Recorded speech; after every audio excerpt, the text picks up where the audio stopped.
अरिहन्ताणं नमो सिद्धाणं नमो आयर्याणं नमो उपजायाणं नमो लोये सव्वसाहुणं एषो पञ्च नमुक्कारो सव्वपावपणासनो मङ्गलाणं च सव्वेसिं परमं हवै मङ्गलम् अरहन्तो भगवन्त इन्द्रमहिता सिद्धाश्च सिद्धिस्थिता आचार्या जिन शासनोन्नतिकरा पूज्या उपाध्यायिका श्री सिद्धांत सुपाठिका मुनिवरा रत्नत्रया राधिका पंचैते परमेष्ठिनः प्रतिदिनं कुर्वन्तु मङ्गलम् ओंकारबिन्दुसंयुक्तं नित्यं ध्यायन्ति योगिनः कामदं मोक्षदं चैव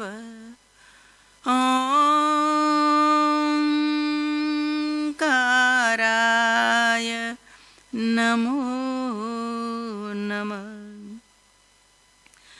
अज्ञानतिमिरान्धानां ज्ञानाञ्जनशलाकया चक्षुरुन्मीलितं येन तस्मै श्रीगुरवे नमः।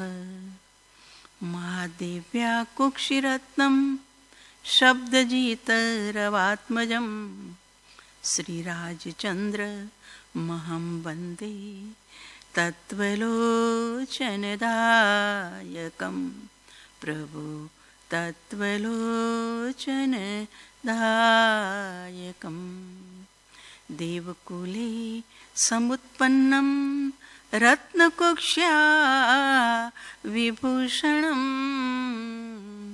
श्रीजी प्रभु महं वन्दे आत्मशान्ति प्रदायकं प्रभु तत्त्वलोचनदायकम्।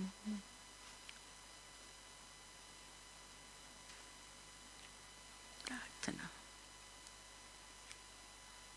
मानुष तन पाकर के ओ मनवा कभी न कर अभिमान,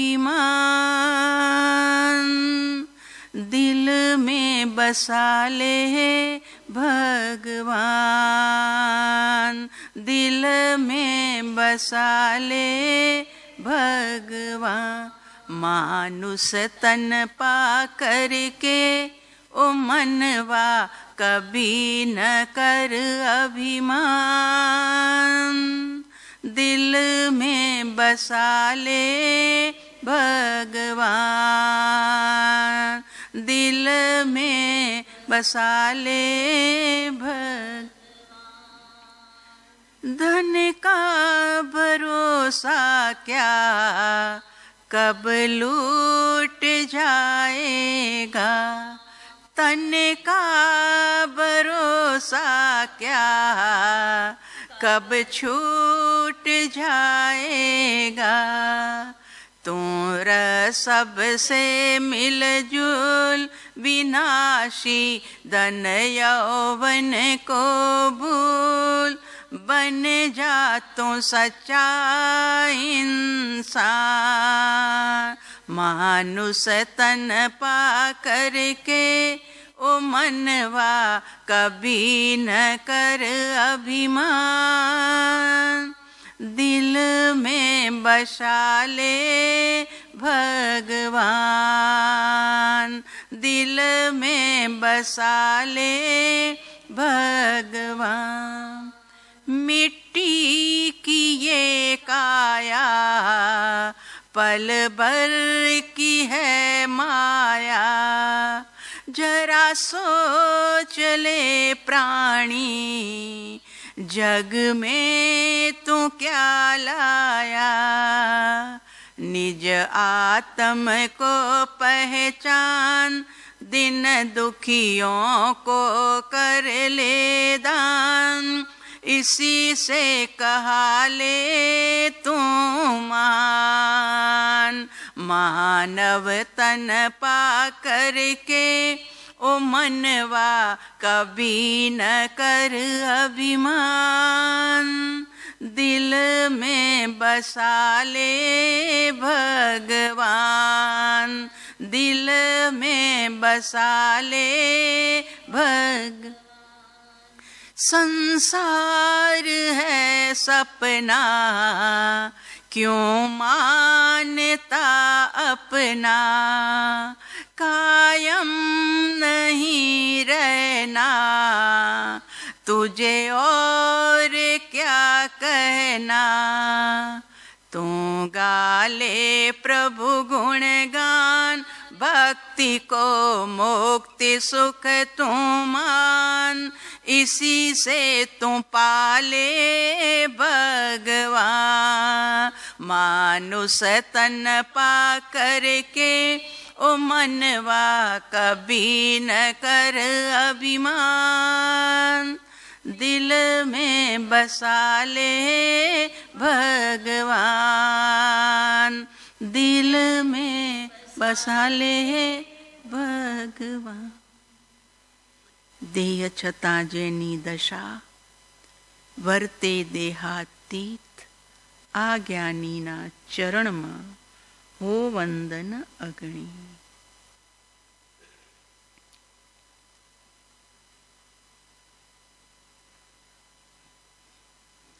मुड मुयसी मुधा, मुड मुयसी मुधा, विभव मनु चिन्त्य हृदि सपरिवारम।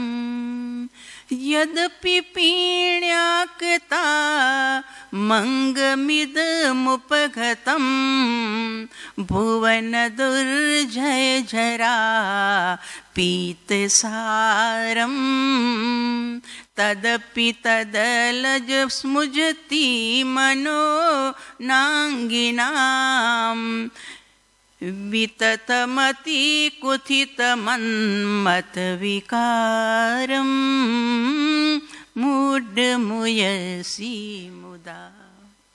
उपाध्याय વિનય વિજયજી મહારાજ સાહેબ આપણને એક જ વાત વિવિધ દાખલા દ્વારા ગૂંટાવી રહ્યા છે। ગૂંટો, અને ગૂંટાયેલી ચીજ ધારણામાં રહેશે અને ધારણામાંથી આચરણમાં પણ આવશે।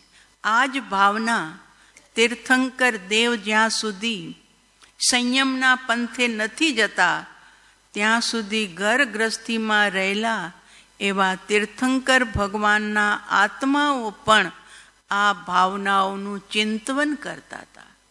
કારણ કે સંસારની વિવિધ ઘટનાઓ, વિવિધ પ્રકારની પરિસ્થિતિઓ ગમે ત્યારે માણસને હચમચાવી શકે છે, પરિણામને બગાડી શકે છે।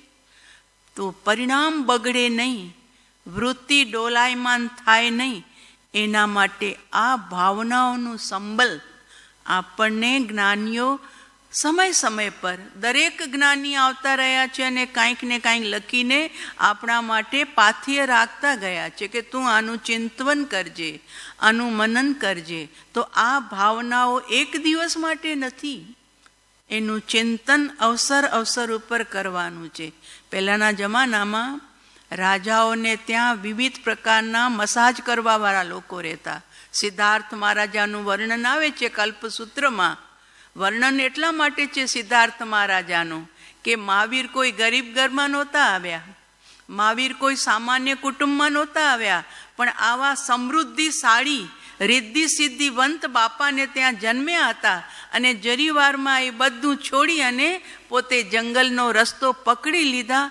એટલે સિદ્ધાર્થ મહારાજાનો વૈભવ પણ આપણને મહાવીરની મહાનતા બતાડવા માટે હતું કે કેટલી ભીતરમાં વૈરાગ્ય દશા હતી કે એક ઝટકે છોડી અને મહાવીર જંગલની વાટ પકડી લીધી. તો સિદ્ધાર્થ મહારાજાને ત્યાં વિવિધ પ્રકારના તેલો, જેના નામ સતપાકી, સહસ્રપાકી, લક્ષપાકી, કોટિપાકી. તો કે આ વરી શું?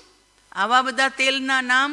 તો કે સતપાકી એટલે 100 વખત એ તેલને ઉકાળવામાં આવ્યું હોય અને એની અંદરમાં ખૂબ જ પીનતા લાવવામાં, અને એ તેલથી મસાજ કરે એટલે શરીર સ્વસ્થતાને પકડે. પછી સહસ્રપાકી એટલે 1000 વખત. અત્યારે અમારે તુંબડીમાં છે ને, જે પરેશભાઈ ગૌશાળા ચલાવે છે, એ વિવિધ પ્રકારના ઔષધ પણ બનાવે છે ઘીમાંથી. તો એક ઘી એમની પાસે એવું છે કે મારા સાહેબ આ ઘી છે ને મેં 100 વખત પાણીએ ધોયું છે, જલથી ધોયેલું ઘી. મેં તો આ પહેલી વાર સાંભળીએ છીએ. તો કે હા, 100 વખત જલથી ધોયેલું આ ઘી, એ ઘી કામ શેમાં આવે? મેં કીધું તો કે નાકમાં નાખવાથી એ નસ્ય બને છે, જેનાથી સ્મૃતિ ભ્રંશ થતી હોય તો કામ આવે. સ્મૃતિની અંદરમાં તેજસ્વીતા ને ઓજસ્વીતા લાવે. નાભીમાં પણ નાખો તો નાભીની 72,000 જે નાડીઓ છે, એ નાડીઓ વાટે તમારા શરીરની અંદરમાં નસોમાં એ ઘી પહોંચી જાય. એવું અત્યારે પણ રોજ બનાવી રહ્યા છે. તો તે ઘી એ સહસ્ર પાકી નથી, સત પાકી નથી, 100 વખત ધોયેલું છે. અને આ મહારાજાના શરીરના મસાજ માટે 1000 વખત પકાવેલું, કરોડ વખત પકાવેલું, લક્ષ પાકી તેલ એટલે 1,00,000 વખત પકાવેલું. કાન ગુરુદેવ કે છે ને 64 પૌડી પીપળ, તો 64 પૌડી એટલે 64 પૌર સુધી, 8 દિવસના પૌર અને 4 રાત્રિના પૌર, એટલે 8 64 થાય. તો એવી રીતે 64 પૌર સુધી અંદરમાં લસ્યા જ કરે. ખરલની અંદરમાં એ ઔષધિને નાખી અને લસડ્યા જ કરે. તો એમાં થાય શું? તો કે જે ચીજમાં અર્ક્ય સમાયેલું હતું એ અર્ક લસેટતા બહાર આવે છે. અને પછી લેવાય કેટલું? તો કે રાઈના દાણા જેટલું, વધારે લેવાય નહીં, ને તો આંતરડામાં છેદ પાડી નાખે. એટલી એ ઉગ્ર અને કડક થઈ જાય, કેમ કે લસોટી વધારે એટલે એનું અર્ક પણ વધારે આવી. 64 પૌડી લીંડી પીપર, અને સામાન્ય લીંડી પીપર એમ જ દૂધમાં નાખીને ઉકાળીને લો તો એટલી બધી ગરમ ન પડે, પણ નહીતર ગરમ પડે. એટલે જેમ વધુ ચીજ લસોટાય છે, આ વધુ ગરમ કરીને ઘટ બનાવવામાં આવે છે, રગડો કરાય છે, તો એની અંદરમાં કંઈક વિશેષતા વધી જાય છે. એમ અહીંયા તો આપણા 12 ભાવનાઓને વારંવાર ચિંતનમાં લાવવાની છે. જો આજના શ્લોકની અંદરમાં શું બતાવે છે? પહેલાના શ્લોકમાં યૌવનની વાત કરી હતી કે યૌવન કદી સીધું ચાલે જ નહીં, એ યૌવન કૂતરાની પૂંછડી જેવું છે. અને આજના શ્લોકમાં કીધું પીણ્યાકતામ અંગમિદમ ઉપગતમ ભુવન દુર્જય જરા પિત્ત સારમ. પીણ્યાંકતામ એટલે શરીર બધું, જુહાનીનો જોશ નીકળી જાય અને અંગ ઢંગ ભંગ બધા ઢીલા પડી જાય, એટલે કે ગળપણ, વૃદ્ધાવસ્થા, જરા અવસ્થા આવતા જ શરીરમાંથી બધી શક્તિ ધીરે ધીરે ક્ષીણ થઈ જાય છે. ડુંગરા ચરી જતા હતા અડધા કલાકમાં, હવે ઉંબરા ઓળંગવા પણ બહુ મુશ્કેલ પડે છે. અનુભવ થઈ રહ્યો છે, અનુભવ આવી રહ્યું છે કે જે શરીરની અંદરમાં હ્યુમિનિટી તેજ હતી, એ શરીર ધીરે ધીરે ઢીલાસ તરફ જતું જાય છે. ભાઈ, યુવાનીના જોશ કાયમ ટકતા નથી, માટે અભિમાન શેનું કરે છે? માટે જ્ઞાની કહે છે કે ગમે ત્યારે આ તારા શરીરમાં જરા અવસ્થા આવીને તારા બધા જ અંગ રંગ ઢાંગ બધા ખેંચી લેશે. માટે ચેતી જા કે આ શરીર ગમે ત્યારે દગો આપનાર છે, આ યૌવન ગમે ત્યારે ચાલી જનાર છે, આ ગરપણતા જરાવસ્થા ગમે ત્યારે મને, આપણે બોલીએ છીએ ને સાતમની ભક્તિમાં, પેલું જ છે મંદિર છો મુક્તિ તણામાં એક શ્લોક છે, આયુષ્ય ઘટતું જાય તો પણ પાપ બુદ્ધિ નવ ઘટે, આશા જીવનની જાય પણ વિષયાભિલાષા નવ મટે. ઔષધ વિશે કરું યત્ન પણ હું ધર્મને તો નવ ઘણું. બની મોહમાં મસ્તાન હું પાયા વિનાના ઘર ચણું. પાયા વિના કોઈના ઘર ટકે નહીં. એમાં આપણા શરીરના પાયા મજબૂત છે જ નહીં. ગમે ત્યારે ઢસી પડે એમ છે, ગમે ત્યારે શિથિલ થઈ અને પડી જાય એમ છે. એટલે જ્ઞાની કહે છે કે આયુષ્ય ઘટતું જાય, રોજ આયુષ્ય ઓછું થતું જાય છે, પણ અંદરમાં પાપની બુદ્ધિ ઘટતી નથી, બલકે વધતી જાય છે. એક બાપા બીમાર પડ્યા કે માંગલિક સંભળાવવા આવો મારા સાહેબ. તો માંગલિક સંભળાવવા મારા સાહેબ ગયા. તો કે જુઓ મારા સાહેબ આવ્યા છે, પ્રણામ કરો, હાથ જોડો. તો કે જયેશ ક્યાં છે? તો દીકરો મોટો હતો. તો કે બાપુ હું આ ઊભો છું, તમારા માતા પાસે ઊભો છું. તો કે અચ્છા રમેશ ક્યાં છે? તો ઓલો ઊભો તો પડખે. તો કે બાપુજી હું અહીંયા ઊભો છું, આવ્યા છે મારા સાહેબ માંગલિક સંભળાવવા. બાપુ હું અહીંયા ઊભો છું. તો કે પછી મગન ક્યાં છે?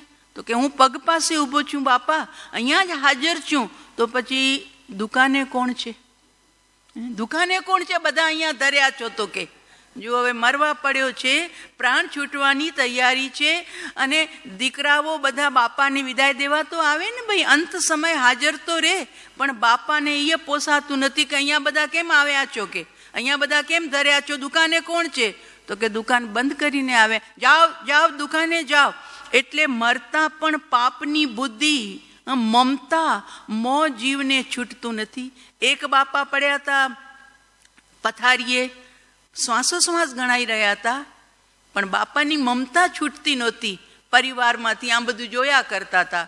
તો દીકરાઓને તો એમ થાય ને કે આખી જિંદગી તો ભલે ધર્મ ન કર્યું, પણ હવે જતા જતા તો ભગવાનનું નામ લેતા જાય. એટલે કે બાપા ઈશ્વરનું નામ લ્યો, હવે ઈશ્વરનું નામ. એ હા હા હા સારું યાદ કર્યું કે ઓલા ઈશ્વરદાસને છે ને મેં 5,000 રૂપિયા આપ્યા હતા, એ તમે લઈ લેજો પાછા એની પાસેથી. એટલે જો કે હવે આને ઈશ્વરનું નામ નહીં કહેવાશે. તો કે બાપા ભગવાનનું નામ લ્યો, ભગવાનનું નામ. હવે છેલ્લી ઘડીએ તો કે ભગવાન દાસને તો મેં 10,000 રૂપિયા આપ્યા છે, કે એણે પાછા ચૂકવ્યા નથી. હવે ઈશ્વરમાં ઈશ્વરદાસ દેખાણો, ભગવાનમાં ભગવાન દાસ દેખાણો. એટલે ત્રીજો છોકરો કે બાપુજીને પ્રભુ કહો, કે પ્રભુને સમરો હવે પ્રભુને. તો કે પ્રભુલાલ તો મારો જૂનો મિત્ર છે, એને મેં સંકટમાં સહાય કરી હતી, તો હવે જો એ પાછા આપે તો લઈ લેજો એની પાસેથી. આવી જીવની વૃત્તિ. આશા જીવનની જાય પણ વિષયાભિલાષા નવ મટે. કોઈ પણ પ્રકારની વિષયાભિલાષા. એક ભાઈને આંખોની અંદરમાં એટલી તકલીફ થઈ ગઈ કે લોહી પડતા હતા આંખોમાંથી, પણ ટીવી છૂટે નહીં. કે ટીવી તો જોવી જ જોઈએ મને, પણ હવે તો શાંતિ રાખો, હવે તો શાંતિ રાખો. ત્યારે ટીવીનો જમાનો હતો. આ હું વાત કરું છું 40 વર્ષની પહેલાંની. અમે મુંબઈ હતા ત્યારની સત્ય ઘટના છે. તો કે હવે તો આંખો બંધ રાખો, થોડી વાર પ્રભુનું સ્મરણ કરો. તો કે મરી જાઉં તો બહેતર છે, આંખ ફૂટી જાય તો બહેતર છે, પણ ટીવી જોયા વિના તો મને ચાલશે જ. હવે ટીવી ગઈ, હવે તો હાથમાં જ ટીવી આવી ગઈ. ઘરમાં નહીં, વ્યક્તિની પાસે ટીવી છે. તો કે બધું ચાલે, પણ વોટ્સઅપ જોયા વિના તો ચાલે જ નહીં. આંખ જાય તો ભલે જાય, પણ હું વોટ્સઅપ. એટલે આશા જીવનની છૂટી જાય, પણ છતાં વિષયાભિલાષા નવ મટે. અલગ અલગ વિષય છે. કોઈને ખાવાના શોખ છે, કોઈને ફરવાના શોખ છે, કોઈને જોવાના શોખ છે, કોઈને પહેરવાના શોખ છે. શોખ બધાનો એક ન હોય, અલગ અલગ પ્રકારનો હોય, પણ વૃત્તિ એમાં ને એમાં અટકી જાય છે. જવાના સમયે પણ. એટલે તો પરમ કૃપાળુ દેવે 249 નંબરના પત્રમાં લખ્યું ને, કરાળ કાળ હોવાથી જીવની વૃત્તિ જ્યાં રહેવી જોઈએ ત્યાં રહી શકતી. કરાળ કાળ છે, આ પંચમ કાળ છે. અને એમાં પણ એને પાછી વિશ્લેષણ મળ્યું છે કે હુંડા અવસર પીણી, એટલે મહાભયાનક કાળ, મહાભૂંડો કાળ, કે જે આપણે નજરે જોઈ રહ્યા છીએ. આપણે એનાથી બચવા માટે આપણને તો આ બોધ મળી રહ્યો છે. જગતને તો આપણે સુધારી શકીએ નહીં. આપણે શું, આપણું ગજુ શું?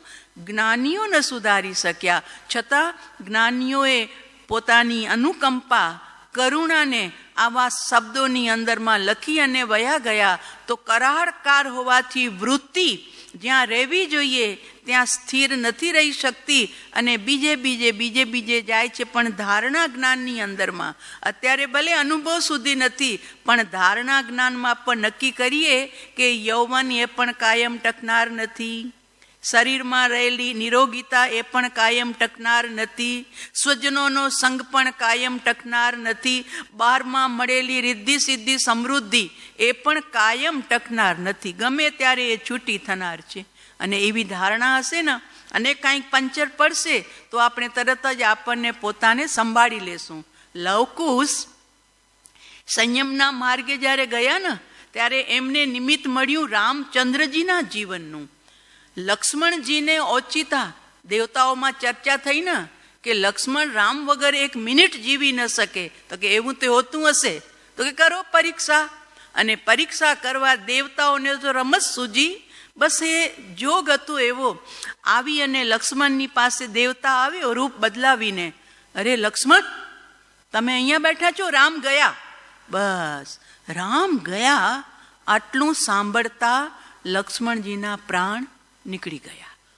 એટલો બધો વાસુદેવ અને બલદેવની વચ્ચે પ્રેમ હોય છે કે જેનો કોઈ જવાબ નથી. અને રામ ગયા મને મૂકીને, બસ પ્રાણ છૂટી ગયા. રામચંદ્રજીને ખબર પડી લક્ષ્મણ બોલતા નથી, લક્ષ્મણ ઢળી પડ્યા છે. આવ્યા દોડતા, મારા લક્ષ્મણને શું થયું? આવ્યા વૈદ્યો આવ્યા, હકીમો આવ્યા, કહી દીધું પ્રાણ નીકળી ગયા છે, હવે કાંઈ જ નથી. રામ કે છે મૂરખ લોકો છો તમે, મારા ભાઈના પ્રાણ નીકળ્યા નથી, તમારા નીકળશે કે? મારો ભાઈ તો મારાથી રિસાઈ ગયો છે. ઘણા વખતથી હું એને મળ્યો નહીં ને એટલે મારાથી રિસાઈ ગયો છે. હટી જાઓ બધા, મારો ભાઈ મર્યો નથી. કોઈ પણ એને અંતિમ વિધિ કરવા આગળ આવતા નહીં. મારો ભાઈ બોલશે, મારો ભાઈ જમશે, મારો ભાઈ નાશે, મારો ભાઈ મારાથી વાત કરશે. ચંદ્રજીના આલાપ અને પ્રલાપ હટાવી દીધા બધાને. કોઈને નજીક આવવા દેતા નથી. જમવા માટે થાળી આવે તો ભાઈને કોડિયા ભરાવે છે, પોતે પછી ખાય છે. પેલા ભાઈને કોડિયા ભરે છે તો તું જમ. નાવા જાય છે તો ભાઈને સાથે લઈ જાય છે કે પહેલા તને હું નવડાવીશ, પછી હું સ્નાન કરીશ. આવું પિતાજીનું વર્તન જોઈને લવ અને કુશ વૈરાગી બની ગયા. ઓહો, અમારા પિતાજી કેટલા બુદ્ધિ નિદાન, કેટલા શાણા, કેટલા સમજુ જ્ઞાની પિતાજી. અને કાકા અમારા કેવા અલમસ્ત હતા, બળવાન હતા, ધરતી ધ્રુજાવતા હતા. અને એ ક્ષણવારમાં ચાલ્યા ગયા ધરતી ઉપરથી, પ્રાણ ચાલ્યા ગયા એમના. હવે આંખ ખોલશે નહીં એવી પોઝિશન આવી. અને અમારા પિતાજી આટલા સમજુ છતાં સ્વીકાર કરવા તૈયાર નથી કે લક્ષ્મણમાં હવે પ્રાણ નથી, છોડવા જ તૈયાર નથી. ઓહો, આ સંસારની વિધિ વિધાનો, આવી ઘટનાઓ આવા સજ્જન માણસોને પણ આવી ગુલાટ ખવડાવી દે છે. ભાઈ શું કરવું છે તને? લવ અને કુશ બંને જણાએ નક્કી કર્યું કે આવા દિવસો આપણને જોવાના આવે એના પહેલા આપણને સંયમ સ્વીકારી અને સાધનાના માર્ગે ચાલ્યા જવું છે. અને બંને ભાઈ સંયમનો માર્ગ સ્વીકારી લીધો. એમાં નિમિત્ત શું થયું? તો કે પિતાજીના પ્રલાપો, મોહ ભર્યા પ્રલાપો. અને પછી તો કથા ઘણી લાંબી છે. 6 લોકો કહેતા હતા, રામચંદ્રજીને સમજાવતા હતા, આપી દો ભાઈનું આ સૌ અમને આપી દો, અમે એની અંતિમ વિધિ કરી લઈએ કે તમે લોકો મને શાંતિથી અયોધ્યામાં જીવવા નહીં દેશો. જાઓ તમે બધા, મારે નથી રહેવું તમારી પાસે, હું ચાલ્યો જાઉં છું જંગલમાં, અમે બંને ભાઈ એકાંતમાં એકલા રહેશું. એટલે પોતાના ભાઈના સૌને રામચંદ્રજીએ ખભે નાખ્યું. અને કહેવાય છે 6 મહિના સુધી લક્ષ્મણજીના સૌને એમણે ખભા ઉપર ગુમાવ્યું. ખભા ઉપર જમતી વખતે, સૂતી વખતે, ભાઈ બોલ, ભાઈ બોલ, ભાઈ બોલ, તું મારાથી કેમ રિસાઈ ગયો છે? આ પોઝિશન. અને જુઓ તો ખરા, 12માં આવા પ્રલાપો રાગના. અને અંતરમાં જે સમ્યક દર્શન જીવંત છે, શાયિક સમ્યક દર્શન લઈને આવ્યા છે, તો અંતરમાં એ પણ એટલી સમજ તો કે આ શું સમ્યક દૃષ્ટિ આવા પ્રલાપો કરે, સમ્યક દર્શન વાળા આવું કરે, આવો રાગ કરે, તો કે ભાઈ એ ગયું છે એ દર્શન મોહ ગયો છે, અને અત્યારે જે જોવા તને મળે છે ને એ ચારિત્ર મોહનો ઉદય છે, અને ચારિત્ર મોહનો ઉદય જ્યાં સુધી તૂટશે નહીં ને ત્યાં સુધી આવા જ પ્રલાપો થશે. હા, બહુ વિચિત્ર લાગે કે આમ તો સમ્યક દ્રષ્ટિ હતા, તદ્ભવ મોક્ષગામી હતા, કેવલી બનવાના હતા, અને આવા પ્રલાપો રાગના, આવી ગાંડા વેડા, આવી પાગલતા, તો કે આ બધું ચારિત્ર મોહનો નાટક હતો. તે સમયે ભીતરમાં તો રામ સમજતા હતા કે રાગ મારો નથી, ભાઈના પ્રત્યેનો રાગ છે એ રાગ મારો હોઈ ન શકે, રાગના પ્રલાપો પણ મારા હોઈ ન શકે, પણ કમજોરી હતી એટલે એનામાં એ જીતી નહોતા શકતા ચારિત્ર મોહને, એટલે 6 મહિના સુધી પોતાના ભાઈના સૌને ખભા ઉપર ફેરવ્યું. પછી ઘણું બધું દ્રષ્ટાંત લાંબુ છે, દેવતા આવીને એમને પ્રતિબોધ કરે છે, પણ અહીંયા તો એ જોવું હતું કે પિતાજીના પ્રલાપો, રાગના આ બધા આલાપો જોઈને લવ અને કુશ જાગી અને મુક્તિના માર્ગે ચાલ્યા ગયા, સાધના કરી, કેવલ જ્ઞાન પામી, અને લવ અને કુશ અત્યારે મુક્તિમાં બિરાજમાન છે. નમો સિદ્ધાણમ બોલીએ ત્યારે એ બંને મહાત્માઓને આપણા પ્રણામ પહોંચે છે, અને રામચંદ્રજી પણ અત્યારે તો સિદ્ધપણે મુક્તિમાં બિરાજમાન છે. એટલે અહીંયા વિનય વિજયજી મહારાજ સાહેબ કહે છે, એક વખત નક્કી કરી લ્યો, ગમે ત્યારે આ શરીર એની અંદરમાં યૌવન ચાલ્યું જશે અને બુઢાપો આવી અને મને એનો પડછાયો બતાવશે, તો હું ત્યારે દુઃખી ન થાઉં, હું ત્યારે અંદરમાં તૂટી ન જાઉં. ઠીક છે, એક વખત ડુંગરા દોડીને ચડતા હતા અને હવે ઉંબરાપી નથી ચલાતા, તો કાંઈ વાંધો નહીં, એ એનું કામ કરે, શરીર શરીરનું કામ કરે, કારણ કે શરીરનો એક પૂતગલ પરમાણુ એના ઉપર મારી માલિકી નથી. મારું માલિકપણું એના પર પદાર્થમાં જ્ઞાનીઓ આપણને શીખવાડે છે કે પર પદાર્થમાં, પર પૂતગલમાં ક્યાંય આપણું સ્વસ્વામિત્વ સંબંધ નથી. તો આપણું સ્વસ્વામિત્વ સંબંધ ક્યાં છે? તો કે આપણું સ્વસ્વામિત્વ સંબંધ આપણા આત્મા સાથે છે. બસ ત્યાં આપણું સ્વસ્વામિત્વપણું છે, ત્યાં આપણું બધું જ હાજર છે. દ્રવ્ય, ક્ષેત્ર, કાળભાવ બધું આપણું આપણામાં છે. પર પૂતગલમાં અને પર પદાર્થમાં એના દ્રવ્ય, ક્ષેત્ર, કાળભાવ એને મંજૂર છે, એને મુબારક છે, એમાં આપણું કાંઈ ન ચાલે, કાંઈ ન ચાલે. એટલે એક પૂતગલ, અમારા ગુરુદેવ અમને જ્યારે ભણાવતા હતા, સ્વાધ્યાય કરાવતા હતા, ત્યારે મને કીધું, સાધ્વીજી આ આંગળીને આમ વાળો તો મેં વાળી લ્યો. ગુરુદેવ વળી ગઈ, તો કે આમ વળી ગઈ ને, તો કે હવે આમ વાળો, તો આમ વાળો, તો કે સાહેબ એમ તો ન વળે, આમ વાળી શકું છું, આમ ન વળે. તો કે તમે વાળી શક્યા, બસ આજ કે આપણી મોટામાં મોટી ભૂલ છે. આ પૂતગલ પરમાણુનો અત્યારે વળવાનો અવસર છે ને, એટલે તમારી ઈચ્છા અને એનું વળવું. પણ જેને આ રોગ થાય છે, પછી તો અમે જોયું કે અમારા એક વિક્રોલીમાં શ્રાવિકા હતા, એની આંગળી આમ સીધી જ રહી ગઈ હતી. તો કે દવા કેટલી લીધી, કેટલી એક્સરસાઇઝ કરાવવા માટે ગઈ, પણ આંગળી કહે છે કે હવે હું વળીશ જ નહીં, આમ જ હો. કેવું કે ગંદુ લાગે કે આપણે ગયા હોય ને આમની આમ આંગળી, એટલે હાથને છુપાવીને રાખવું પડે. કોકને એમ થાય કે મારી સામે આંગળી ચીંધે છે કે, એટલે મારે આંગળી છુપાવી રાખવી પડે છે. અમારી સાવ નજીકની શ્રાવિકા, ત્યારે એમ થાય કે ગુરુદેવ કહેતા હતા એ બિલકુલ વાત સહી છે, કારણ કે પોતાના ઘરની થોડી કહેતા હતા. એ તો સિદ્ધાંત ભણાવતા હતા કે એક એક પૂતગલ પરમાણુ પોતામાં સ્વતંત્ર છે. જ્યારે કાર્ય થાય ત્યારે આ જીવ એમ માને છે કે મારાથી થયું, પણ બધી જગ્યાએ એનું ચાલતું નથી. જીર્ણોદ્ધાર તારાથી નથી થયું, એ થવાનું હતું માટે થયું 12માં. અને જો થઈ શકતું હોય તો પહેલાં તારા શરીરનો જીર્ણોદ્ધાર કરી લે. કાળા વાર ધોળા થઈ ગયા, આંખે ચશ્મા લાગી ગયા, કાને મશીન આવે એવી પોઝિશન થઈ ગઈ, પગ લડથડિયા ખાય છે, તો એનો જીર્ણોદ્ધાર કરી લેજો તારું થતું હોય તો. પથ્થરમાં તું જીર્ણોદ્ધાર કરી શકે છે, માટીમાં તું જીર્ણોદ્ધાર કરાવી શકે છે, મકાનમાં તું જીર્ણોદ્ધાર કરાવી શકે છે. એ તારું અહંકાર છે. હાજરી હોય તારી, પણ તું અહંકાર નહીં કરતો કે આ મેં બધું કરાવ્યું છે. અને જો તું કરી શકતો હોય તો અહીંયા કર. અહીંયા કર તો અમે માનીએ કે તું કરી શકે છે. આ જ્ઞાનીઓ કરુણા કરીને આપણને સત્ય વાતથી વાપેક કરી રહ્યા છે કે જ્યારે આવી પોઝિશન આવે ઢીલા નહીં થતા. અમે મૈદપુરમાં હતા, નાગેશ્વરની બાજુમાં મૈદપુર ગામ છે. તો ત્યાં શ્વેતાંબર ઉપાશ્રયમાં અમે ઉતરેલા હતા, પણ દર્શન કરવા માટે નીકળ્યા. ઇન્દોર ચોમાસું જવું હતું તો હજુ વાર હતી, તો અમે મૈદપુરમાં ગયા હતા. તો દર્શન કરવા નીકળ્યા તો દેરાસર દેખાયું, દિગંબર જૈન મંદિર. તો ચાલો દર્શન કરી લઈએ, અહીં પણ પરમાત્મા છે.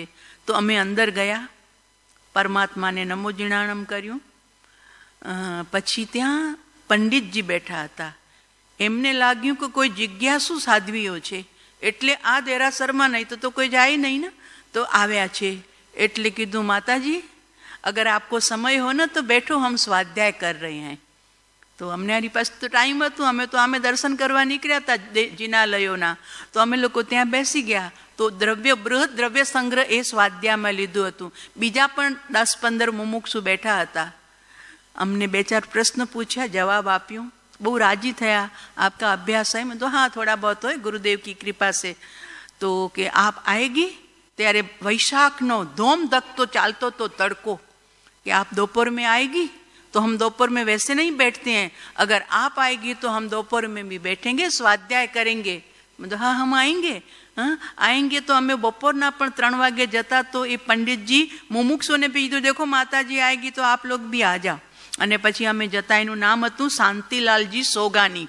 સોગાનીજી પરિવારના જતા શાંતિલાલજી સોગાની. તો એમણે એક દિવસ, અમે લોકો 10 દિવસ થતા ત્યાં સુધી રોજ 2 ટાઈમ અમને સ્વાધ્યાય. ખબર નહીં આ જીવનમાં કોનો ઉપકાર થઈ જાય છે. પત્ર છે હજુ મારી પાસે એમનો. એમણે પછી મને શિખરજી પત્ર લખ્યો હતો.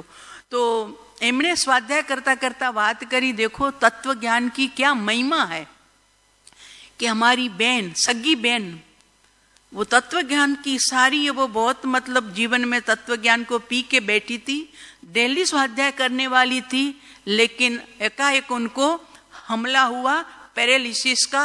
तो पूरा उनका मुंह बंद हो गया, बोलने की बात खत्म हो गई. लेकिन तत्व ज्ञान की उनके पास ताकत थी, तो कभी उसने आंखों में आंसू नहीं लाई. वो लिख के बताती थी कि अच्छा हुआ, पहले मैं बोल सकती थी तो बोलती थी, अब मुझे कुदरत ने मौन रखा है, तो मौन में तो बहुत मैं अच्छा चिंतन कर सकती हूँ. इसलिए किसी को भी दर्द दुख लगाने की बात नहीं है. मैं बहुत प्रसन्न हूँ, मैं मौन में मेरा कार्य कर रही हूँ. बिल्कुल कोई भी आप लोग दुख मत लगाना कि मैं नहीं बोल सकती हूँ. और देखिए ये तत्व ज्ञान की महिमा, के तत्व ज्ञान को पचाया था तो हमारी बहन बड़ी सांत्वना के साथ, समाधि के साथ अपना समय बिताती थी. और उनके बगल में ही एक भाई थे जो तत्व ज्ञान से विपरीत थे. उनको कभी तत्व ज्ञान क्या है उन्होंने कभी सुना ही नहीं था. तो उनको भी पैरालिसिस हुआ और चलना बोलना बंद हो गया. तो वो जोर जोर से रोने लगते थे. क्यों रोते थे? तो वो लिख के बताते थे, अभी मैं मेरी इच्छा नहीं बता सकता हूँ, मैं किसी से बात नहीं कर सकता हूँ, मेरा दिन कटता नहीं है, मैं क्या करूँ, भगवान ने मेरे साथ ऐसा क्यों किया, मुझे ही ऐसा क्यों रोक दिया. तो वो आर्त ध्यान में दिन बिताते थे. दोनों की सेम पोजीशन थी, सेम पोजीशन. लेकिन तत्व ज्ञान का जिसके पास बल था वो समाधि से दिन काटती थी, और जिसके पास तत्व ज्ञान का बल नहीं था वो आर्त ध्यान में दिन बिताते थे. बोलो आ છે તત્વ જ્ઞાનની શક્તિ. અને એ તત્વજ્ઞાન મળે છે સંતોના ચરણોમાં બેસીને. એનું હજમ પણ થાય છે સંતોના ચરણોમાં. કેમ કે ભક્તિ વિના તો બધું ઉડી જશે, બમ્પર ચાલ્યું જશે. એટલે તત્વજ્ઞાન પણ જો ભીતરમાં પચે તો, કારણ કે એ પચવામાં કામ કરે છે સંતો પ્રત્યેનો અહોભાવ, સંતો પ્રત્યેનો સમર્પણ ભાવ, એમના પ્રત્યેની અનહદ ભક્તિ, એ જ આપણને ભીતરમાં લઈ જાય છે. આવી ભક્તિ જેના ભીતરમાં ઉગે એને તત્વજ્ઞાનનું ફળ પણ મળ્યા સિવાય રહે નહીં. આ વાત અમને મહિદપુરમાં, નાગેશ્વરથી 2 ગામ છોડ્યા અને મહિદપુર આવે છે. અત્યારે પણ ત્યાં 6 જીન મંદિર છે, 5 શ્વેતાંબરી અને 1 દિગંબરી. તો આવી વાત સાંભળવા મળી, સત્સંગનો યોગ મળ્યો, ખૂબ ખુશ થયા. પછી સવારના પરમાં અમારો વિહાર હતો 6 વાગ્યામાં. તો મેં पंडित जी कीधु हम भी आपको छोड़ने चलेंगे. मैं तो नहीं जी, आप क्यों हमारे लिए परेशानी लेंगे सुबह सुबह. तो कि नहीं, आप हमारी साधर्मिक हो गई, आप इतने दिन हमारे साथ स्वाध्याय किया है तो हमारी फर्ज बनती है हम आपको छोड़ने के लिए अमने आव्या छोड़वा. बोलो, आ दिगंबर हता, प्योर दिगंबर. पण छतां જ્યારે માણસ ગુણાનુરાગી બની જાય છે ને ત્યારે પછી જરાય ભેદભાવ નથી રહેતો કે આ સિતંબરી છે, અમને અમારાથી વિપરીત માન્યતાવાળા છે. પણ એમણે અમને ચકાસ્યા બી ખરા, એટલે પ્રશ્ન પૂછીને કે અમારી કઈ પોઝિશન ભીતરની ચાલે છે. સવારમાં છોડવા આવ્યા, એમના ભાઈ બી સાથે લાવ્યા અને અમને ઘણું 1-1.5 કિલોમીટર મૂકી અને પછી કીધું માતાજી योग बनेगा तो हम भी अवश्य आपको मिलने के लिए. झांसी અમારું ચોમાસું હતું, ઝાંસી આएंगे. અને આવ્યા, ઝાંસી આવ્યા, વાસ્તવમાં ઝાંસી આવ્યા, મળ્યા અને પછી શિખરજી પત્ર લખ્યો હતો. તો કહેવાનું તાત્પર્ય કે આવા ગુણાનુરાગી જીવો ખબર નહીં જીવનમાં ક્યારે ક્યારે ઉપકાર કરી જતા હોય છે અને એમનો ઉપકાર જ્યારે યાદ આવે ત્યારે સહેજે સહેજે હૃદય એમના પ્રત્યે નતમસ્તક થઈ જાય. ન લેવા ન દેવા, ન જાન ન પહેચાન. અને આટલો બધો પ્રેમ વરસાવ્યો. ઉંમર હતી 80 આસપાસ હતા પંડિતજી, ઉંમર હતી એમની. હવે પછી તો ભગવાનના ઘરે બી ગયા ગઈ ખબર નહીં, પછી કોઈ પરિચય બી નથી રહ્યો.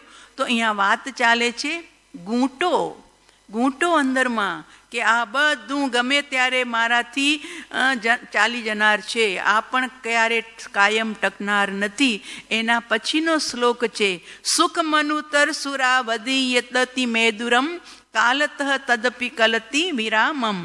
શું કીધું કે અનુત્તર વિમાનના દેવતાઓનું જે 33 સાગરોપમનું આયુષ્ય છે એ સુખ અનુત્તર દેવતાઓનું પણ અનુક્રમે ચાલ્યું જાય છે. એનો તમે વિચાર કરો. કતર ઇતર તદા વસ્તુ સાંસારિકમ સ્થિરતરમ ભવતી ચિંતય નિકામમ. નિષ્કામ થઈને વિચાર કર, જો 33 સાગરોપમના સુખ પણ દેવતાઓના હાથમાંથી છૂટી જાય છે તો તારી પાસે રહેલી આ સાંસારિક વસ્તુઓ ક્યાં સુધી ટકશે, સ્થિર ક્યાં સુધી રહેશે? એટલે વિચાર, અને વિચાર કરીને તું વૈરાગ્યમાં જીલજે. યહી સમમ ક્રીડિતા યે ચ વૃષ મીડિતા યહી સમા કૃષ્મહી પ્રીતિવાદમ. જેની સાથે તું રમ્યો હતો બચપનમાં, તું રમ્યો તો ધૂળમાં, લખોટીથી, કેરમથી તું રમ્યો હતો જેની સાથે, અને જેની સાથે તે પૂજા અર્ચના કરી હતી, જેની સાથે તું તીર્થો ગુમ્યો હતો, જેની સાથે તે પ્રભુ ભક્તિ કરી હતી, અને યય સમા પ્રીતિવાદમ, અને જેની સાથેથી પ્રેમ આલાપ કર્યા હતા, દોસ્તાના સંબંધ બાંધ્યા હતા, તાન જનાન તે બધા વિક્ષ્ય, બધાને જો ક્યાં ગયા? ભસ્મ ભૂયમ ગતાન. જેની સાથે તું રમ્યો તો, જેની સાથે તે પૂજા અર્ચના કરી હતી, જેની સાથે તું પ્રેમની વાતો કરી હતી, એ બધા લોકો તને મૂકીને ભસ્મીભૂત થઈને આ જગતમાંથી ચાલ્યા ગયા. તો હવે તું શેના માટે દુઃખી થાય છે? તું પણ નક્કી કરી લે કે આ સંસારમાં કોઈ કાયમ રહેનાર નથી. નિવિશંકાસ્મ ઇતિ દિક પ્રમાદમ. જો તને હજુ પ્રમાદ આવે છે તો તું તારા આત્માને ધિક્કારજે. આગળની ગાથામાં કીધું કવલયન અવિરતમ જંગમા જંગમમ જગદહો નૈવ તૃપ્યતિ કૃતાંત. કૃતાંત એટલે યમરાજા. એ કદી તૃપ્ત થતો નથી. જેમ અગ્નિ છે ને, એને કેટલું બી નાખો અગ્નિમાં, ઈંધન કેટલા બી નાખો, પણ અગ્નિ કદી જરાતી જ નથી. એમ આપણું પેટમાં કેટલું બી નાખો પણ 6 કલાક થયા ન થયા ત્યાં તો વરી પાછું કાણી કોઠી છે, ખાલી થઈ જાય. એટલે જઠરાગ્નિમાં કેટલું બી નાખો છતાં ખાલી ખાલી, અગ્નિમાં કેટલું નાખો એ ખાલી ખાલી. અને સમુદ્રમાં કેટલી નદીઓ ઠલવાય છતાં સમુદ્ર કદી તૃપ્ત થતો જ નથી. આવો જેટલી આવો એટલી આવો, મારામાં બધી સમાઈ જશે. એમ અહીંયા કહે છે કૃતાંત એટલે યમરાજા નૈવ તૃપ્યતિ, કદી પણ તૃપ્ત થતો નથી. શું કરે છે? કવલયન અવિરતમ, નિરંતર માણસોના પ્રાણીઓના કોડિયા કરે છે, મોઢામાં એકને ચબાવે છે અને ત્યાં બીજાને પોતાના હાથમાં પકડી રાખે છે. આપણે પણ એના હાથમાં છીએ, ખબર નહીં ક્યારે શું થાય. એટલે કે છે કવલયન અવિરતમ જંગમાં જંગમમ. જંગમ એટલે ચેતન પદાર્થ અને અજંગમ એટલે જડ પદાર્થને પણ કોડિયો કરી જાય છે. અહો આવો કૃતાંત કદી પણ ધરાતો નથી. મુખ ગતાન ખાદત તસ્ય કરતલ ગતઈ. મુખમાં ગયેલાને ખાઈ રહ્યો છે, ચબાવી રહ્યો છે અને બીજાને હાથમાં પકડીને બેઠો છે. યુધિષ્ઠિરજી જ્યારે જંગલમાં હતા ને 12 વર્ષ વનવાસ મળ્યો હતો, ત્યારે 5 ભાઈઓ માતા કુંતી અને દ્રૌપદીજી બધા જંગલમાં ફરતા હતા. તો પાણીની તરસ લાગી તો કે પાણી લેવા. ભીમ કહે છે હું જાઉં છું. ભીમ ગયા પાણી લેવા. એક સુંદર મજાનું ભરેલું સરોવર જોયું તો કે અહીંથી પાણી હું પી લઉં અને ભરી લઉં. એટલે જેવું પાણી પીવા માટે આમ ખોબો લીધો, ત્યાં માં અવાજ આવ્યો, માં. તો કે કોણ મને રોકનાર છે? તો કે હું આ સરોવરનો યક્ષ છું, મારી માલિકનું આ સરોવર છે. તને જો પાણી પીવું હોય તો મારા પ્રશ્નનો જવાબ આપ. તો કે રાખ તારા પ્રશ્ન તારી પાસે, મને તું કોણ રોકનાર છે? આ મેં પીધું પાણી. અને પાણી પીવા ગયા, ત્યાં ડળી પડ્યા. ઘણી વાર થઈ, ભીમ ન આવ્યા. એટલે અર્જુનને થયું હવે હું જાઉં, મોટાભાઈ ન આવ્યા. અર્જુન નીકળ્યો, જોયું તો સરોવર પાસે પહોંચ્યો, ભાઈને ડળેલો જોયો. એ પાણી લેવા ગયો તો કે બીજાને તો જીવડાવું, હવે ભાઈ તો ગયા લાગે છે. કે તો જેવું પાણી લેવા ગયું તો એ જ માં પાણી નહીં લેતો. તો કે કોણ મને રોકો છો? તો કે હું યક્ષ છું, આ સરોવરનો માલિક છું, મારા પ્રશ્નનો જવાબ આપ. તો કે નહીં, મારી પાસે અત્યારે સમય નથી, મારા બંધુઓ પાણી વગર તડવડી રહ્યા છે, મારી માતાજીને બહુ પ્યાસ લાગી છે, હું નહીં આપીશ જવાબ, હું પાણી ભરું છું. તો કે ભરી લે, જોઉં છું. અને એને પણ ઢાળી નાખ્યો. એમ નકુલ આવ્યો, સહદેવ આવ્યા, બધાને સુવાડી દીધા. 4 ભાઈને કલાક થઈ ગઈ, પાણી લેવા જાય છે, કોઈ પાછા જ નથી આવતા. તો કંઈ વાઘે ફાડી નાખ્યા, કોઈએ જાનવરે ફાડી નાખ્યા છે શું? એટલે યુધિષ્ઠિર ચાલ્યા કે માતાજી તમે બંને બેસજો, હવે હું જાઉં, મારા 4 ભાઈઓ આવ્યા નહીં. તો ધીરે પગલે યુધિષ્ઠિરજી આવ્યા, પગલે પગ તો ઉઠે ને જંગલની રેતીમાં. જોયું તો 4 ભાઈના મળદા જાણે પડ્યા છે. યુધિષ્ઠિર કહે છે કોણ છે ભાઈ? મારા ભાઈઓને બેહોશ કરનાર. એટલે ઓલો યક્ષ કહે છે હું છું. તમારા ભાઈઓ સ્વચ્છંદી છે કે મેં એમને ના પાડી પાણી નહીં ભરતા, મારા પ્રશ્નનો જવાબ આપ્યા વિના, પણ માન્યા નહીં. એ પાણી લેવા ગયા તો મેં એમને શિક્ષા કરી છે, એટલે બધાને મેં બેહોશ બનાવી દીધા છે. બોલ તારો શું પ્રશ્ન છે, હું જવાબ આપીશ, પછી તો પાણી ભરવા આપીશ ને. તો કે હા, તો બોલ પ્રશ્ન. તો કે કિંમત આશ્ચર્યમ પરમમ. શું કીધું? કિંમત આશ્ચર્યમ પરમમ. આ 4થી લાઈન છે. હવે તું એનો જવાબ આપ શ્લોકમાંથી. આ શ્લોકની 4થો પાદ છે, 4 હોય ને, 4થો પાદ છે આ. તો કે એમાં કઈ મોટી વાત છે? કે સાંભળ, તારા પ્રશ્નનો જવાબ હું આપું છું. અહની ભૂતાની ગચ્છન્તિ યમ મંદિરમ શેષા તિષ્ઠતિ થાવરા કિંમત આશ્ચર્યમ પરમમ. શું કીધું યુધિષ્ઠિરજીએ?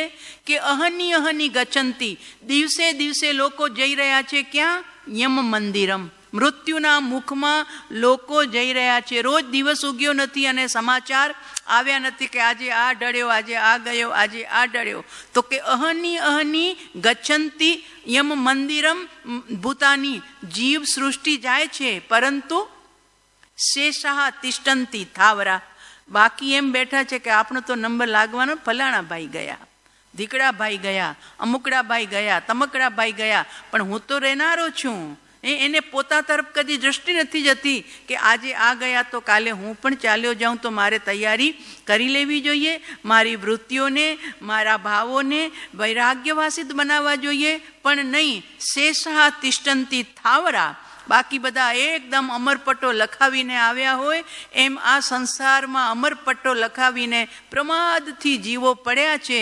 એને કોઈનો મોત જોઈને પણ વૈરાગ્ય આવતો નથી, જાગૃતિ આવતી નથી. તો હે યક્ષરાજ, આનાથી બીજું મોટું કયું આશ્ચર્ય હોય? રાજી થઈ ગયો યક્ષ, મારા પ્રશ્નનો જવાબ સરસ આપ્યો. બીજા બી બધા પ્રશ્નો પૂછ્યા અને એ પ્રશ્નનો યુધિષ્ઠિરજીએ જવાબ આપ્યા એટલે યક્ષ ખુશ થઈ ગયો. ભરી લે પાણી, પી લે પાણી, મને આ તારા ચારે ભાઈઓ ઉપર પાણી છાંટ, બધા જાગૃત થઈ જશે. એટલે ચારે ભાઈઓને જગાડ્યા. યુધિષ્ઠિરજીએ પાણી પીધું અને એક લાવ્યા હતા જે બર્તન, એની અંદરમાં વાસણમાં પાણી ભરી અને પોતાના માતાજી માટે અને દ્રૌપદીજી માટે લઈ ગયા. તો કહેવાનું તાત્પર્ય અહીંયા શું કહે છે કે કરતલ ગતઈ, એકને ખાય છે યમરાજા, બીજાને હાથમાં રાખ્યું છે.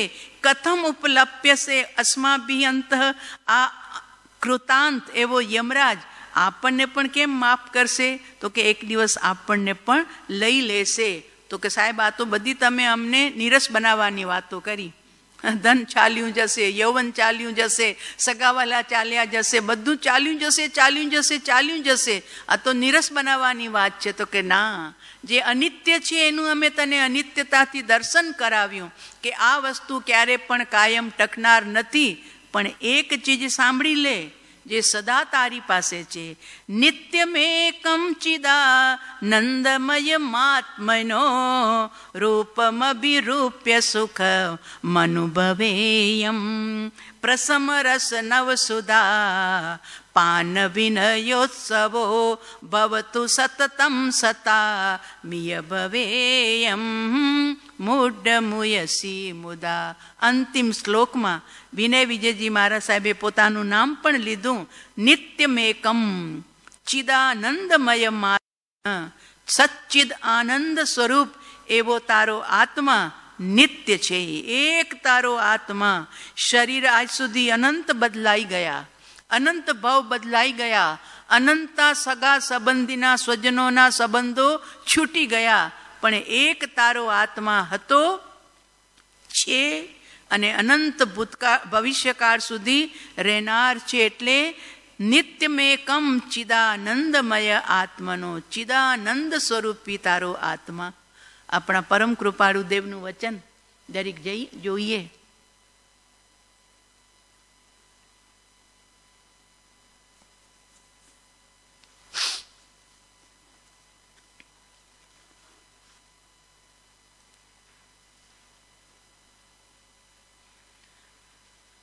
છેલ્લો પેરો છે અને એનાથી ઉપરનું છે. પરમ સુખ સ્વરૂપ અહીંયા વાત કરી ને, નિત્ય એકમ ચિદાનંદમય સ્વરૂપમ. તો પરમ સુખ સ્વરૂપ, પરમ સુખ સાહેબનો પરમ શબ્દ એટલો પેટર્ન છે. બધી જગ્યાએ પરમ લાભ, તો કે પરમ લાભ થશે તમને. અહીંયા પરમ સુખ સ્વરૂપ, માત્ર સુખ સ્વરૂપ નહીં. જેમ આનંદગંજી સાહેબે પરમ નિધાન પ્રગટ મુખ આગલે, ધર્મનાથજી ભગવાનના સ્તબનમાં લખ્યું કે પરમ નિધાન પ્રગટ મુખ આગળે જગત ઓલંગી હો જાય જિનેશ્વર. એમ અહીંયા એમણે પરમ શબ્દ વાપર્યો. એમ અહીંયા પરમ કૃપાળુ દેવના પત્રે પત્રે વાક્ય વાક્ય પરમ શબ્દ છે. પરમ સુખ સ્વરૂપ, પરમ ઉત્કૃષ્ટ શાંત. આપણી પાસે શાંતિ છે, બહારમાં નથી શાંતિ. બહારમાં તો ગમે ત્યારે અશાંતિ વાવાઝોડું આવી જાય અશાંતિનું. શાંત પરમાત્મા ભીતરમાં બિરાજમાન છે. ઉત્કૃષ્ટ શાંતિ, જેની દુનિયામાં કોઈ તોલ ન મળે એવું અનુપમ શાંત સ્વરૂપ જ્યાં છે. શુદ્ધતા, જ્યાં અંશ માત્ર પણ અશુદ્ધતા નથી. પર્યાયમાં અશુદ્ધિ છે, ત્રિકાલી ધ્રુવ શુદ્ધ અને ચૈતન્ય સ્વરૂપ, જેમાં ચૈતન્ય ચૈતન્ય ચૈતન્ય નિરંતર આત્માનો જ આનંદ છે. એવી ચૈતન્ય સ્વરૂપ સમાધિને સર્વકાળને માટે પામ્યા તે ભગવંતને નમસ્કાર. પરમ કૃપાળુને પણ નમસ્કાર, જે સ્વયં કીધું કે અમારામાં અને વિતરાગમાં ભેદ ગણશો નહીં. વિતરાગે પેરણ કાઢી નાખ્યું તું, અમે હજુ પેરણ પહેરી રાખ્યું છે. બસ આટલું જ અંતર છે અમારામાં ને વિતરાગમાં. બાકી અમારી ભીતરની જે દશા છે એમાં વિતરાગતા વિલસી રહી છે. અમે વિતરાગતાને માણી રહ્યા છીએ. તો એમને પણ નમસ્કાર. તે પદમાં નિરંતર લક્ષરૂપ પ્રવાહ છે જેનો, તે સત્પુરુષોને નમસ્કાર. જે આવા ચૈતન્ય પદને પ્રાપ્ત કરવા માટે નિરંતર લક્ષ્યનો પ્રવાહ ચાલી રહ્યો છે, સાધનાનો પ્રવાહ જ્યાં ચાલી રહ્યો છે, સાધ્ય તરફ જેમનું લક્ષ્ય છે, એવા બધા જ સત્પુરુષોને નમસ્કાર. સર્વથી સર્વ પ્રકારે હું ભિન્ન છું. આ વચનો સાહેબજીએ એક વખત પ્રયોગમાં લેવા માટે બતાવ્યા હતા કે આના ઉપરથી પણ તમે પ્રયોગ કરી શકો કે સર્વથી સર્વ પ્રકારે હું ભિન્ન છું. સર્વથી સર્વ પ્રકારે એટલે મન વચન કાયા ઇન્દ્રિય વિકલ્પ સંકલ્પ બધાથી હું સર્વથી સર્વ પ્રકારે ભિન્ન છું. એટલે જુદો જ બેઠો છું. વાર નથી લાગતી જ્યારે દેહ છોડે છે આત્મા ત્યારે. એક કેવળ શુદ્ધ ચૈતન્ય સ્વરૂપ.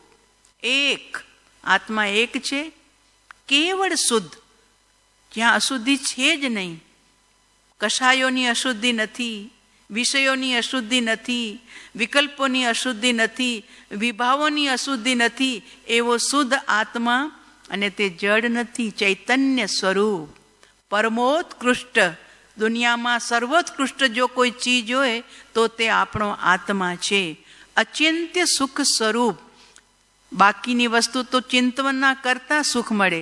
કલ્પવૃક્ષ પાસે પણ ચિંતવન કરીએ તો સુખ મળે, પણ આત્મામાં તો વગર ચિંત્યવન કરે, વગર ચિંતે પણ સુખ અનુભવ થાય છે. એટલે અચિંત્ય સુખ સ્વરૂપ, માત્ર એકાંત શુદ્ધ અનુભવ રૂપ હું છું. જ્યારે પણ માત્ર જ્ઞાનને પકડવા પ્રયત્ન કરીએ ત્યારે એક જ્ઞાન, અને જ્યાં જ્ઞાન છે ત્યાં શાંતિ છે. કારણ કે રાગના કારણે વિકલ્પ છે, રાગના કારણે સંકલ્પ છે, પણ એ તો ઉપર ઉપર તરતો પદાર્થ છે. જેમ પાણીની ઉપર તેલના બિંદુ પડે તો એ તેલ પાણીમાં ઘૂસતું નથી, ઉપર ઉપર તરતું રહે છે. નીચે પાણી તો બિલકુલ તેલ રહિત જ છે. બસ એમ ઉપર પર્યાયમાં કષાયનો ઉદય, વિષયનો ઉદય, વિકલ્પનો ઉદય, વિભાવનો ઉદય તરતો રહે છે. પણ તે સમયે જ ભીતરમાં પરમ શાંતિનો અનુભવ. કેમ કે જ્ઞાનમાં અશાંતિ નથી, જ્ઞાનમાં વિકલ્પો છે જ નહીં. જ્ઞાન તો માત્ર જ્ઞાન છે, માત્ર જ્ઞાન છે, માત્ર શાંતિ સ્વરૂપ જ્ઞાન છે.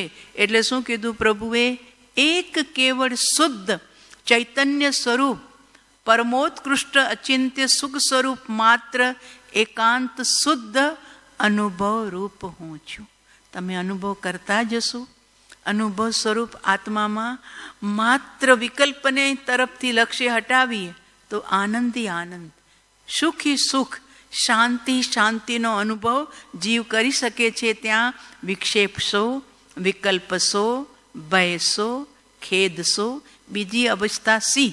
હું માત્ર નિર્વિકલ્પ, શુદ્ધ શુદ્ધ પ્રકૃષ્ટ શુદ્ધ પરમ શાંત ચૈતન્ય છું. પરમ કૃપાળુ દેવે ઉપદેશ છાયામાં એક વાક્ય લખ્યું છે કે ચૈતન્યને ગોખવાથી ચૈતન્ય થવાય છે. ચૈતન્યને ગોખવાથી એટલે વારંવાર એનું ગોલન, એનું ચિંતન, એનું મનન કરવાથી જીવ તે રૂપ પોતે પ્રાપ્તિ કરે છે, તે રૂપ પોતે થઈ જાય છે. એટલે હું માત્ર નિર્વિકલ્પ, વિકલ્પ મારો સ્વભાવ જ નથી. હું નિર્વિકલ્પ છું, શુદ્ધ છું, શુદ્ધ છું, પ્રકૃષ્ટ શુદ્ધ છું, પરમ શાંત ચૈતન્ય છું. હું માત્ર નિર્વિકલ્પ છું.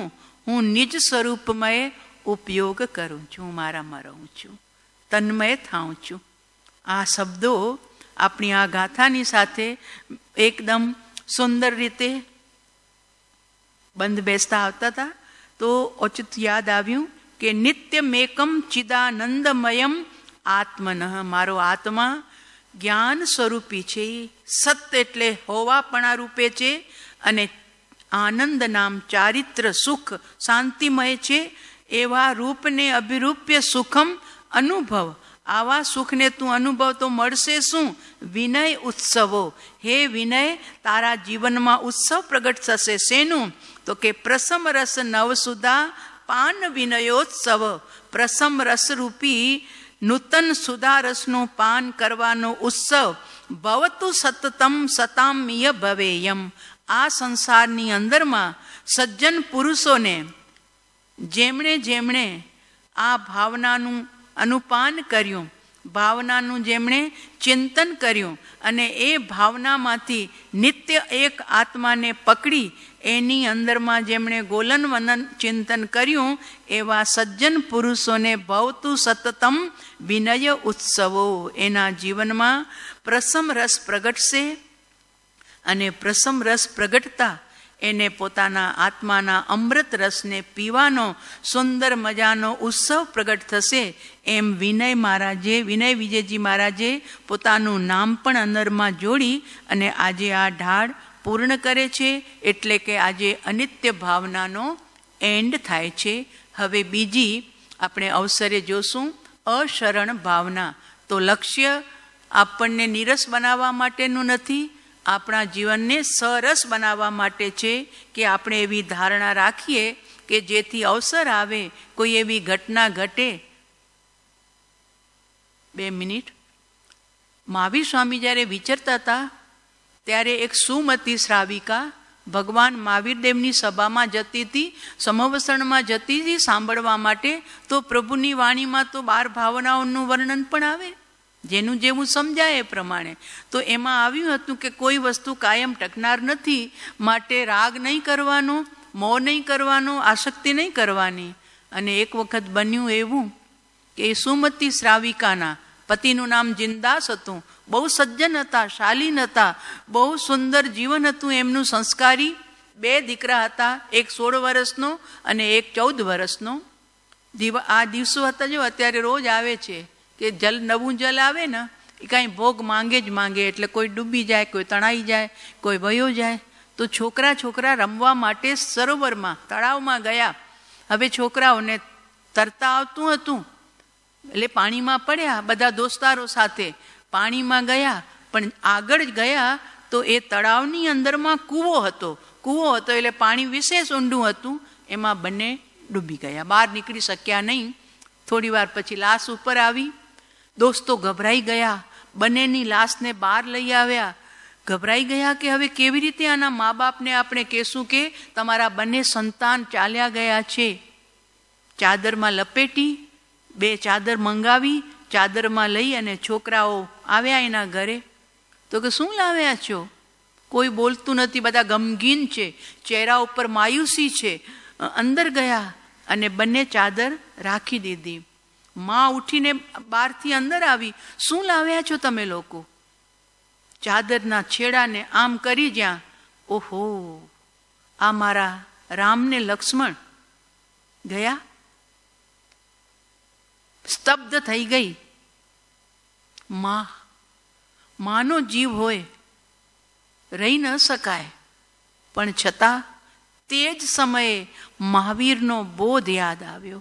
મહાવીરે કીધું તું કોઈ ચીજ કાયમ ટકનાર નથી, ગમે ત્યારે વિયોગ થઈ શકે છે. આજે મારી સામે આ મારા 2 સૂરજને ચાંદ અસ્ત થયા છે, પણ મારે કલ્પાંત કરીને હવે નવો રાગ નથી વધારવો, નથી મોહ વધારવો. ગળી ગઈ દુઃખને, ગંભીર બની ગઈ. વિચાર કરે છે, હું તો દુઃખને પી ગઈ, પણ મારા પતિદેવ હમણાં આવશે, એ આર્ત ધ્યાનમાં વયા જશે, તો મારે એને પણ બચાવવા જોઈએ. થઈ ગયું એ થઈ ગયું, હવે કંઈ પાછું આવનાર નથી. એટલે હાથમાં ચોખા લઈ વીણવા માટે દરવાજે બેઠી. પતિનો સમય થયો જ્યારે દુકાનેથી આવવાનો. રોજ તો ઉઠીને આવકાર આપે, પધારો પતિદેવ પધારો. આજ માયુસ ચહેરે બેઠી છે. તો આવીને કે છે, કેમ સુમતી, આજ તું ઉદાસ છે? કેમ કંઈ તું બોલતી નથી? તારા ચહેરા ઉપર પ્રસન્નતા નથી? તો કે આજે પડોશી સાથે ઝઘડો થઈ ગયો. તો કે તું અને ઝઘડો? તો કે હા, આજે મારો ઝઘડો થઈ ગયો. કારણ એ છે કે તમને ખ્યાલ છે ને 15 દિવસ પહેલા આપણે લગ્નમાં ગયા હતા? તો કે હા. તો કે તે સમયે મને પહેરવા માટે હું પડોશીમાંથી 2 કંગન લઈ આવી હતી. આપણી પાસે તો આપણે રાખતા જ નથી, ખાલી આ મારી બેનપણી ટાઈપ પડોશી છે તો કંગન લાવી હતી. તો કે હા બરોબર છે. તો કે એ કંગન મેં આજ સુધી પાછા નહોતા આપ્યા. કે આજે એ પડોશણ છે ને માંગવા આવી કે મારા ઓલા કંગન તું પાછા આપ, 15 દિવસ થઈ ગયા તું લઈ ગઈ હતી ને હજુ પાછા નથી આપ્યા. તો આપી દીધા ને તે પાછા? તો કે ના, મેં ના પાડી દીધી, હું નહીં આપી શકીશ. કે નહીં આપી શકીશ, મને બહુ ગમે છે, હવે હું મારા કરીને રાખવાની છું, હું તને પાછા આપવાની. અરે સુમતી, તારી બુદ્ધિ કેમ કુબુદ્ધિ થઈ ગઈ છે? તું કેમ કુમતી થઈ ગઈ? કોકની ચીજ વાપર્યા પછી તરત પાછી આપી દેવી જોઈએ. એના બદલે તું 15 દિવસ સુધી રાખી બેઠી અને જ્યારે માંગવા આવ્યા ત્યારે ઝઘડો કર્યો તે એની સાથે. તારા જેવી સુશીલ સંસ્કારી સજ્જન નારીને શોભે છે આવું? ચાલ ચાલ ઉઠ, ક્યાં છે કંગન? બતાવ મને, હમણાં કાઢ કંગન, આપણે બંને જણા જઈએ અને પાછા આપી આવીએ. તો કે ચાલો ચાલો હું તમને કંગન બતાવું. એટલે ધીરે પગલે અંદર આવી, ચાદર ઢાંકીને જે રાખ્યા હતા બંને દીકરા, બંને ઉપરથી ચાદર ઉઠાવી અને પોતાના પતિને કહે છે, આ છે 2 કંગન, આ છે 2 કંગન. લીધા હતા, કુદરત પાસેથી મળ્યા હતા, આજે કુદરતે પાછા લઈ લીધા કે સમય પૂરો થયો છે, એટલે આ 2 કંગન નીકળી ગયા છે હાથમાંથી. પતિ સ્તબ્ધ થઈ ગયો. ઓહો, આટલી તારી પાસે સમજ છે? આટલું તે મહાવીરનું તત્વજ્ઞાન પચાવ્યું છે કે તે મને જાગૃત કરવા માટે, મને આર્ત ધ્યાનથી બચાવવા માટે આવું નાટક તે ઊભું કર્યું? તો કે હા પતિદેવ, નહીતર તમને હું કેવી રીતે સમજાવું કે આપણા 2 આંખોના તારા આપણી નજરથી ઓજલ થઈ ગયા, થયા ગયા, હવે પાછા આવનાર નથી. પણ એની પાછળ આર્ત ધ્યાન કરી અને આપણે કર્મને કેમ બાંધીએ? જો મહાવીરના આપણે ભક્ત છીએ તો આજે મહાવીરનો બોધ જીવંત આપણને અનુભવ કરવાનો અવસર આવ્યો તો પતિદેવ, એટલે મેં આપને આ નાટક કરી અને આપને જાગાડવા માટે, વૈરાગ્યવાસિત બનાવવા માટે મેં આ નાટક કર્યું હતું. બસ મહાવીરની વાત આપણા માટે ઘરમાં એકદમ જીવંત બની છે, તો હવે સ્વસ્થ થઈ જાઓ. પારકી ચીજ આવી હતી આપણા ઘરે, આપણે એને સંભાળી જ્યાં સુધી આપણી પાસે હતી, સમય પૂરો થયો તો આ બંને ચીજ આપણા હાથમાંથી ચાલી ગઈ છે. તો ચાલો હવે જે વિધિ કરવાની હોય એ વિધિ કરો અને પાછા આપણે સ્વસ્થ થઈ અને મહાવીરના બોધને આપણા જીવનમાં વાગોળવા માટે, મનન કરવા માટે તૈયાર થઈ જઈએ. આ વાત અનત્યતા ભાવનાની સાથે જોડાયેલી હતી. સત્ય ઘટના છે, ચરિત્રમાં લખેલું છે કે આવી ઘટના ઘટ્યા પછી પણ એક શ્રાવિકા પોતાના જીવનમાં કેટલી સ્વસ્થ રહી શકે છે. 2 સંતાન ગયા છતાં પણ પોતાના પરિણામોને સ્વસ્થ રાખી શકે છે. એમાં જો કંઈ પણ મહત્વપૂર્ણ હોય તો તે છે તત્વજ્ઞાન, અનિત્ય ભાવનાની ભાવેલી ભાવના અને ઘૂંટેલી ભાવના. તો આપણા જીવનમાં પણ આવી અનિત્ય ભાવનાને વિશેષ પ્રકારે અનુભવ કરીએ એવી મંગલ ભાવના સાથે.